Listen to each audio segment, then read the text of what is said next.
The use of steel dates back to ancient times when iron was hardened through the process of heat treatment. Modern steel production started in the 19th century with blast furnaces and the Bessemer process, marking the beginning of a new era.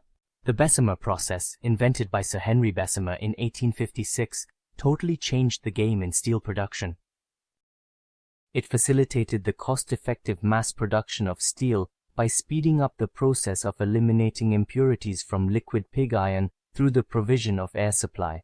In this process, the liquid pig iron is poured into a conical container called the Bessemer converter and compressed using compressed air or gas. Burning impurities raises temperature of iron and oxidizes impurities, causing them to be separated as slag. The final outcome is high-purity steel that can be used flexibly in a variety of different applications. The Bessemer process was a game-changer in steel production, because it brought down costs and made it possible to produce steel in large quantities, leading to industrial growth and new uses for steel. The Bessemer process not only marked a milestone in the history of steel production, but also symbolizes the unstoppable progress and innovative power of the human mind.